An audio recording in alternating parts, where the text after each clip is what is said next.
ನಟ ದರ್ಶನ್ ಜೈಲು ಸೇರಿದ್ದಾರೆ. ಜೈಲಲ್ಲೂ ಅವ್ರಿಗೆ ರಾಜ ಮರ್ಯಾದೆ ಸಿಗ್ತಾ ಇದೆ. ಈ ಕಡೆ ದರ್ಶನ್ ಮನೆಯವರು, ದರ್ಶನ್ ಕುಟುಂಬಸ್ಥರು, ಅವ್ರಿಗೇನು ಅಂಥದ್ದೇನು ಬಡತನ ಇಲ್ಲ ಅಥವಾ ಅವರೇನು ಕೊರಗಿ ಕೂರಬೇಕು ಅಂತಿಲ್ಲ. ಅವರು ಕೂಡ ಹಾಯಾಗಿದ್ದಾರೆ. ಆದರೆ ಜೈಲು ಸೇರಿದ್ದಕ್ಕೆ ನೋವು, ಅಳಲು, ಬೇಸರ ಇರಬಹುದೇನೋ, ಆದರೆ ಸಂಕಷ್ಟ ಅಂತೂ ಯಾವುದೂ ಇಲ್ಲ. ಬೇಜಾರಿರ್ಬೋದು ಮಗ ಜೈಲಿಗೆ ಹೋದ ಅಂತ, ಒಂದು ರೀತಿ ಸಮಾಜದಲ್ಲಿ ಒಂದು ಕೆಟ್ಟ ಹೆಸರು ಬಂದಿರ್ಬೋದು, ಆದರೆ ಸಂಕಷ್ಟ ಅಂತಿಲ್ಲ. ದುಡ್ಡಿಲ್ಲ, ಅಯ್ಯೋ ಅವ್ರು ಏನು ಬಟ್ಟೆ ಹಾಕೋತಾರೇನೋ, ಏನು ಊಟ ಮಾಡ್ತಾರೇನೋ ಗೊತ್ತಿಲ್ಲ. ಆದರೆ ದರ್ಶನ್ ಜೊತೆಗೆ ಜೈಲು ಸೇರಿರುವ ಇತರರಿದ್ದಾರಲ್ಲ, ಇವ್ರ ಅಭಿಮಾನಿಗಳು ಅಂತ ಕರೆಸ್ಕೊಳ್ಳೋರು, ಅವ್ರ ಪಾಡೇನ್ರಿ, ಅವ್ರ ಕುಟುಂಬದ ಪಾಡೇನ್ರಿ. ದರ್ಶನ್ನು ರಾಜ ಮರ್ಯಾದೆ ಅಂತೂ ಸಿಗ್ತಿದೆ, ಅವ್ರ ಹತ್ರ ದುಡ್ಡಿದೆ, ಏನು ಬೇಕಾದರೂ ತರಿಸ್ಕೊತಾರೆ. ಜೈಲ್ ಕರೆನ್ಸಿ ಎಷ್ಟು ಬೇಕಾದ್ರೂ ತರಿಸ್ಕೊಳ್ಳೋ ಕೆಪಾಸಿಟಿ ಇದೆ. ಅವರನ್ನು ನೋಡೋದಕ್ಕೆ 1000 ಜನ ಬರ್ತಾರೆ. ಅಷ್ಟೂ ಜನ ನೋಡೋಕ್ಕೆ ಬಂದವರು ಜೈಲ್ ಕರೆನ್ಸಿ ಮಾಡಿಕೊಟ್ರೆ ಆಶ್ಚರ್ಯ ಏನಿಲ್ಲ. ಬರೋರು ಕೂಡ ಎಲ್ಲ ಇರೋರೇನೆ. ಇನ್ನು ದರ್ಶನ್ ಮನೆಯಲ್ಲಿ ಅವ್ರ ತಾಯಿ ಅಥವಾ ತಮ್ಮ ಸಹೋದರ ಏನಾದರೂ ಅಳ್ತಿದಾರ. ಆದರೆ ಇಲ್ಲಿ ಮಗ ನಂದೀಶ್ ಅನ್ನೋನೊಬ್ಬ ಹೋಗಿದ್ದಾನೆ. ಅವನಿಗೆ ಬೇಲ್ ಕೊಡಿಸೋ ಪರಿಸ್ಥಿತಿನಲ್ಲೂ ನಾವಿಲ್ಲ. ಲಕ್ಷಾಂತರ ರೂಪಾಯಿ ಬೇಕು. ಆ ಲಕ್ಷಾಂತರ ರೂಪಾಯಿ ಹಣವನ್ನು ನಾವು ಎಲ್ಲಿಂದ ತರೋಣ? ಜಮೀನಾದರೂ ಇದ್ದಿದ್ರೆ ಒಂದು 20 ಗುಂಟೆ ಮಾರಿ ಬಿಡ್ಬೋದಿತ್ತೇನೋ. ಆದರೆ ಊಟಕ್ಕೆ ಕಷ್ಟಪಡೋ ಸ್ಥಿತಿ ನಮ್ಮದು ಅಂತ ನಂದೀಶನ ತಂದೆ ಮಾತಾಡ್ತಾರೆ. ಶ್ರೀನಿವಾಸಯ್ಯ ಅಂತ ಕರ್ಕೊಂಡು ಹೋಗಿದ್ದಾರೆ. ಅವರೇ ಕರ್ಕೊಂಡು ಬರಲಿ. ಯಾರು ಇವತ್ತು ಜೈಲು ಹೋಗೋದಕ್ಕೆ ಕಾರಣನೋ ಅವರೇ ಕರ್ಕೊಂಡು ಅವನ್ನ ಬಿಡಿಸ್ಕೊಡಿ ಅಂತ ನಾವು ದರ್ಶನ್ಗೆ ಕೇಳೋದಕ್ಕೇನಾದರೂ ಸಾಧ್ಯ ಇದೆಯಾ? ಕರ್ಕೊಂಡು ಹೋಗಿದ್ದಾರೆ, ಬಿಡಿಸ್ಕೊಂಡ್ಬರ್ತಾರೆ. ಇವತ್ತಿಲ್ಲ ಅಂತಂದ್ರೆ 6 ತಿಂಗಳು ಬಿಟ್ಟು ಕರ್ಕೊಂಡು ಬರಲಿ. ಆದರೆ ನಮ್ಮ ಹತ್ರ ಬೇಲ್ ಕೊಡಿಸಿ, ಮತ್ತೊಂದು ಮಾಡಿ, ಇವರು ರಾಜಾತಿಥ್ಯ ಕೊಡಿಸಿ, ಅಲ್ಲಿ ಜೈಲ್ ಕರೆನ್ಸಿ ಇದೆ ಅದನ್ನು ಕೊಡಿಸಿ. ವಕೀಲರು ಕೂಡ ನಮ್ಮ ಮಗನನ್ನು ಈವರೆಗೂ ಭೇಟಿ ಮಾಡಿಲ್ಲ. ದರ್ಶನ್ ಭೇಟಿ ಆಗೋದಕ್ಕೆ ನಂದೀಶ್ಗೂ ಅವಕಾಶವನ್ನು ಕೊಡಿಸ್ತಿಲ್ವಂತೆ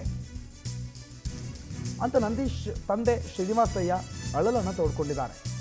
ಪಾಪ ಇವರೇನೋ ದೊಡ್ಡ ಜನ ರೀ, ಏನು ಬೇಕಾದ್ರೂ ಮಾಡ್ತಾರೆ, ನಾಳೆ ಹೊರಗಡೆ ಬರ್ತಾರೆ, ಅವ್ರಿಗೇನು ಮರ್ಯಾದೆ ಕಮ್ಮಿ ಆಗಲ್ಲ, ಬಾಸ್ ಅನ್ನೋರು ಬಾಸ್ ಅಂತಾನೆ ಇರ್ತಾರೆ. ಇವರನ್ನು ನಂಬ್ಕೊಂಡು ಇವ್ರ ಹೆಸರಿನಲ್ಲಿ ಜೈಲಿಗೆ ಹೋಗಿರುವಂಥ ಅಷ್ಟು ಜನ, ಅವ್ರ ಕುಟುಂಬ, ಅವ್ರ ಮನೆಯವರು ಈಗಾಗಲೇ ಒಬ್ಬರಿಬ್ಬರು ತಂದೆ ತಾಯಿನೆಲ್ಲ ಕಳ್ಕೊಂಡಿದ್ದಾರೆ. ಆ ನಡುವೆ ಈ ನಂದೀಶನ ಕತೆ ನೋಡಿ, ನಂದೀಶನ ಮನೆ ನೋಡಿ, ನಂದೀಶನ ಅಪ್ಪನ ನೋಡಿ. ಇವ್ರು ಪಾಪ ಇವ್ರಿಗೆಲ್ಲ ಇವ್ರ ಥರ ದರ್ಶನ್ ಥರ ಇರೋದಕ್ಕೆ ಸಾಧ್ಯನಾ? ನಂದೀಶ್ ಅವ್ರ ತಂದೆ ನೋಡಿ ಒಂದಿಷ್ಟು ವಿಚಾರಗಳನ್ನು ಹಂಚ್ಕೊಂಡಿದ್ದಾರೆ, ಕೇಳಿಸ್ಕೊಳ್ಳಿ. ನಮಗೆ ಕಷ್ಟ. ನಾವೇನು ಅವ್ರನ್ನೇ ಕರ್ಕೊಬರೋದು, ನಾವು ಬೇಲ್ ಕೊಟ್ಟು ನಾವು ಬಿಡ್ಸ್ಕೊಬರ್ತೀವಿ ಅನ್ನೋದು ಏನು ನಮ್ಮ ಏನೂ ಇಲ್ಲ. ಅವ್ರು ಕರ್ಕೋಗೋರೆ ಕರ್ಕೊಬರ್ಲೇಬೇಕಾದ್ರೆ, ಇಲ್ಲ ಅಂದರೆ ಇನ್ನೂ ಒಂದು 6 ತಿಂಗಳು 1 ವರ್ಷ ಇದ್ದು ಅವ್ರು ಏನು ಶಿಕ್ಷೆ ಕೊಡ್ತಾರೆ ಶಿಕ್ಷೆ ಅನ್ಭವಿಸ್ಕೊ ಬರಲಿ ಅಷ್ಟೇ. ನಾವೇನು ಮಾಡ್ತಾವೆ ಸರ್. ಈಗ ನಾವಿತ್ತು ಅನ್ನೋದೇ ನಮಗೆ ಕಷ್ಟ ಆಗದೆ.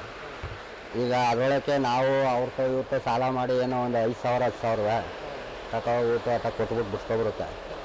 ಲಕ್ಷಾಂತರ ರೂಪಾಯಿ ಬೇಕು. ಎಲ್ಲಿ ತರ್ಮೆ ನಾವು? ಈಗ ಒಂದು TV ಅಂಗಡಿ ಅದೇ ಕಂಡವ್ರ ಜಾಗದಲ್ಲಿ ಮರಿಕೊಂಡು ನಾವು ಇದರಲ್ಲಿ ಏನೋ ನಾವು ಗಂಡ ಹೆಂಡ್ತಿರನ್ನು ಜೀವನ ಮಾಡ್ಕೊ ಹೋಗ್ತಾವೆ. ಜೈಲು ಊಟ ತಿನ್ಕೊಂಡು ಕಾಲ ಕಳೀತಾವನೆ. ಯಾವುದೂ ಇಲ್ಲ ಸರ್, ನಮ್ಗೆ ಅವೇನು ಹೇಳಿಲ್ಲ ಸರ್. ಅವರು ಫೆಸಿಲಿಟಿ ಅದೇ ಇಲ್ಲ. ನಮ್ಮ ಜೈಲಿನ ಊಟ ಉಂಟಾವೆ, ಜೈಲಿನ ಊಟ ಕೊಡ್ತಾವ್ರೆ 3 ಟೈಮು ಉಂಟಾವೆ ಅಂದರು ಅಷ್ಟೇ ಸರ್. ಪ್ರತಿದಿನ ಫೋನ್ ಮಾಡ್ತಿದ್ದು ನಿಮ್ಮ ಹಿಂದೆ ಅಂದರೆ ಹೊರಗಡೆ ಇದ್ದಾಗ ಅವರು ದುಡ್ಡಿದೆ, ಹಣ ಇದೆ, ಚೆನ್ನಾಗಿದ್ದಾರೆ. ನಮ್ಮ ಬಡವ್ರು ಏನು ಮಾಡೋದು ಸರ್? ಅವರು ಚೆನ್ನಾಗಿದ್ದರು, ಏನು ಮಾಡಿದರು ನಮ್ಗೇನು ಗೊತ್ತು ಸರ್? ಒಳಗಡೆ ನೀವು ಹೇಗೆ ಬಂದು ಕೇಳಿದ್ದೀರಿ, ನಾವು ಹೇಳಿದ್ದೀವಿ ಅಷ್ಟೇ. ಗೊತ್ತಿಲ್ಲ ಸರ್, ನನಗೇನು ಕೇಳಿಸಲ್ಲ ಸರ್. ಎಲ್ಲ ಫೋನಲ್ಲಿ ಮಾತಾಡೋದು, ಗ್ಲಾಸ್ ಫಿಟ್ಟಿಂಗು ಕೇಳಿಸಲ್ಲ ಸರ್ ನನಗೆ. ಅಷ್ಟು ಬಿಟ್ಟರು ನನಗೆ ನೀನು ನೋಡದೆ ಅತ್ತೆ ಬಂದೆ ಅಷ್ಟೇ. ಅವರೇ ಬಿಡಿಸ್ಕೊಬರ್ಲಿ ಸರ್. ನಮ್ಮ ಹತ್ರ ಎಲ್ಲಿದೆ ಸರ್ ಅಷ್ಟು ಹಣ ಖರ್ಚು ಮಾಡೋಕ್ಕೆ? ನಾವು ಎಲ್ಲಿದೆ? ಆ ಇದ್ದರೆ ಗೇಯ್ಬೇಕು, ಈಗ ಉಣ್ಬೇಕು. ಅಡುಗೆ ಅಜ್ಜಿಗೆ ಹುಷಾರಿಲ್ಲ ಅಂತ ನೋಡಕ್ಕೆ ಬಂದು ಇಲ್ಲೇ ಕುಂತ್ಕೊಂಡೆ. ಇನ್ನೇನು ಮಾಡೋದು ಸರ್? ನಮ್ಮ ಹತ್ರ 1 ರೂಪಾಯಿ ಇಲ್ಲ. ಅವರೇ ಬಿಡಿಸ್ಕೊಬರ್ಲಿ. ನಮಗೆ ಸಿಕ್ಕಿಲ್ಲ ಸರ್. ನಾವು ನೆನ್ನೆ ಅನ್ಕೊಂಡಿರೋದು ಸರ್. ಲಕ್ಷಾನುಗಟ್ಲೆ ಎಲ್ಲಿ ಮಡಗಿದವು ಸರ್ ನಾವು ಬಿಡ್ಸೋಕ್ಕೆ? ನಿಮ್ಮ ಕಂಡಂಗೆ ಗೇಯರು ನಾವು ಎಲ್ಲಿ ಮಡಗಿದವು? ಅವರೇ ಬಿಡಿಸ್ಕೊಬರ್ಲಿ. ಇಲ್ಲ ಸರ್ ಯಾರು